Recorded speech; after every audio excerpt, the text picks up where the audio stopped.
Hey friends and fellow Simmerstorians. First of all, thank you so much for showing up here today. I'm so glad that you're here. I know it's really hard to show up digitally for anything right now, and I just wanted to say that I appreciate all of you guys so much, and I am so glad to bring you back into the world of 19th century in my town of New Whitby here for my Victorian Sims 2 challenge. So welcome back to the Jung family, formerly the Thompsons, but I mean, I don't think any of us have really forgotten about the tragedy that happened to poor Nellie Grace Thompson and her husband, Louis. I think his name was Louis. Oh god, it's been a while. Thankfully, things have been really comfortable for the Jung family here. All of our kids are doing pretty well, and we've got some teenagers, and we're enjoying some nice little family moments over a meal. Unfortunately, all of that comes to an end with the loss of one of our toddlers. The infant mortality rates were not kind to us. Yeah, unfortunately, this is just kind of par for the course. I know when I first started playing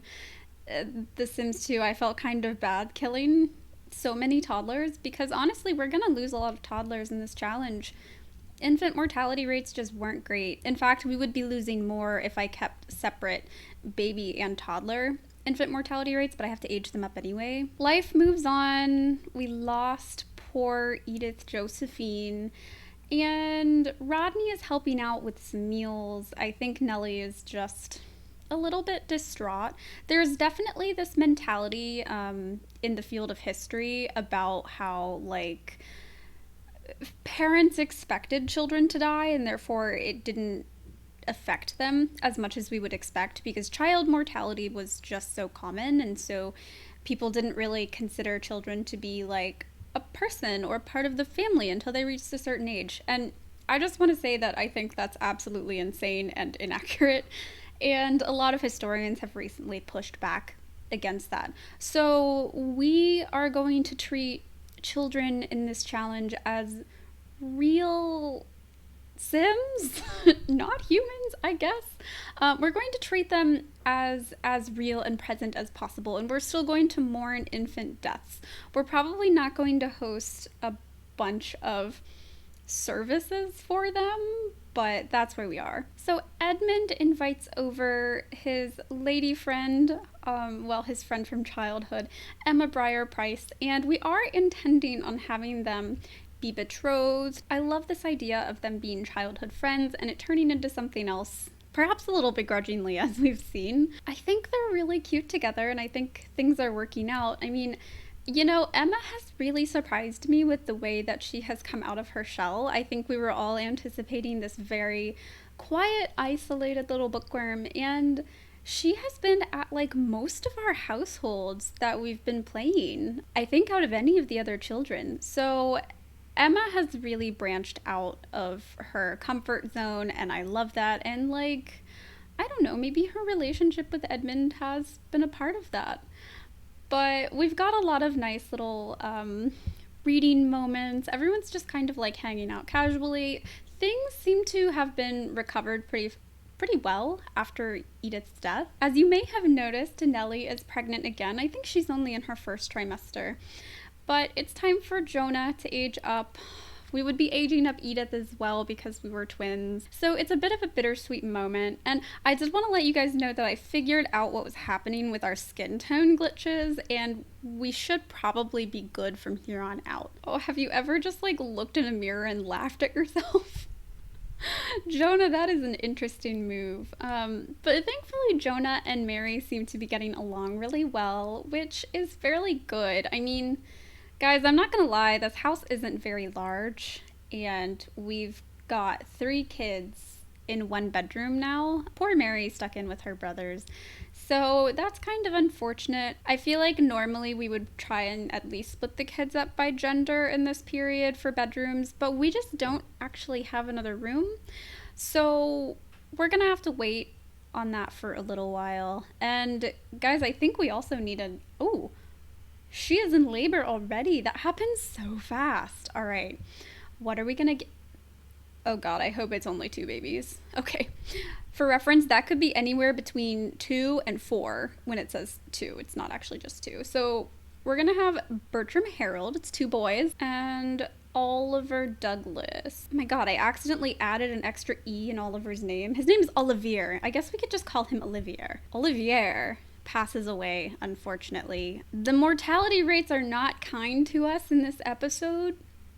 And so I think it's time that we send the family to the church. I mean, we've got 2 toddlers to mourn here, and the kids are kind of freaking out. Edmund, out of everyone, is having the worst time with this. I don't know if maybe he just feels like partially responsible in his like role as a teenager, and maybe he should be helping out more. I don't know.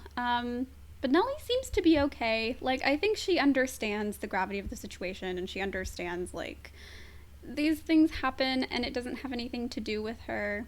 But she does take a moment to kind of pray in the private quarters with Parson Allen. Westerfield is actually hanging out in there with her too. You know, I actually really love this moment where it's father and son just like playing with a ball together, and Mary and Edmund throwing water balloons at each other on top of their sister's grave. I don't know what's happening.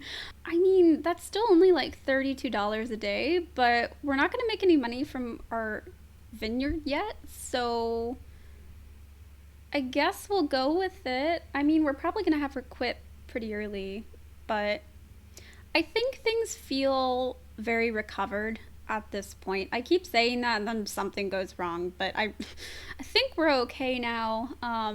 Things are going to be like pretty steady in this household from now on, thank goodness. But yeah, so the issue, oh, we have a friend. Okay, this is a child in the King family. I don't remember his name. But this is such a classic Sims 2 moment, playing catch in the rain surrounded by butterflies. I mean, guys, it doesn't get better than that. I love all of these simple little moments that happen at the Jung household. I mean, Mary playing the piano, which is something she, I think, is going to continue to really love doing. Jonah helping out with the dishes like the great little kid that he is. And, you know, the older Sims just like having a meal together of Cornish pasties and pancakes.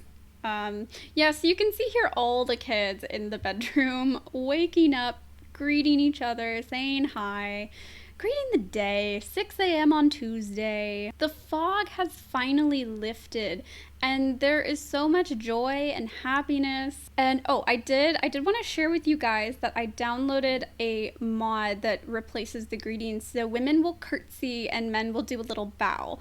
And so I was really excited about that, to be honest. And it is time for Mary to age up as a teenager. I am so excited to see her. I think she's like the cutest child, and I'm really interested to see her as a teenager and like see her facial structure, because she looks so unique compared to a lot of my other Sims, and I'm excited.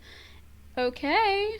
Well, I think she's definitely going to be a knowledge Sim, but like, look at that sass. She's so cute. I'm really tempted to keep her in those braids, but like, I do want to give her a slightly more grown-up look. I don't know. I mean, I normally would change the hair. But yeah, nothing fits Mary but knowledge Sim. Okay, here she is with her little makeover. I think her hairstyle is adorable. So we had another birthday. This is Bertram, aged up into a toddler. He looks just like Mary. I'm so excited. Mary is adorable. However, Mary is also very angsty. Have you ever seen anyone play the piano so angrily? Like, we have a few smiles in here, but look at that intense facial expression. It's like she is playing her heart out. She is playing her emotions out, while Mary is over there having an experience with the piano.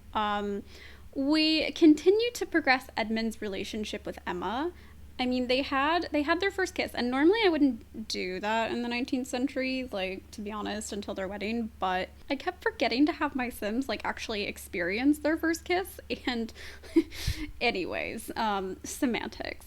But Mary is struggling a little bit, so she heads over to St. Philip's Parish just to kind of like get away from the chaos, because it's a full household and not a lot of space.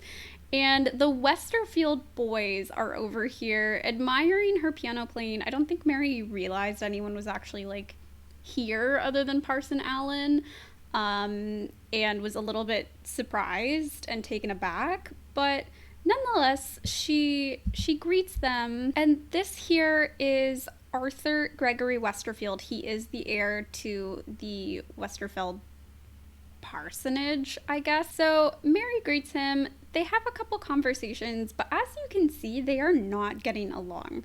I feel like he probably like low key roasted her piano playing, and she's like, seriously, my piano playing is impeccable.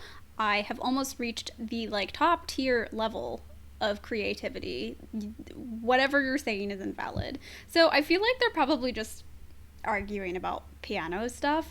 But guys, it just like every interaction they're having is not going well. So she gets a little frustrated and goes to spend time with her siblings who she recently lost. I kind of thought that Edmund was struggling the most, but I feel like Mary kind of repressed and internalized a lot of feelings about their deaths. And surprisingly enough, Arthur actually comes out to hang out with her by her sibling's grave in the most like Mary Shelley thing I've ever seen. I read that she like had her first kiss at her mother's grave, which is just so romanticism. This is literally the first time they are actually having a positive conversation and getting along. Like, I thought she was going to leave the parish with a negative relationship with him, but they talk for hours.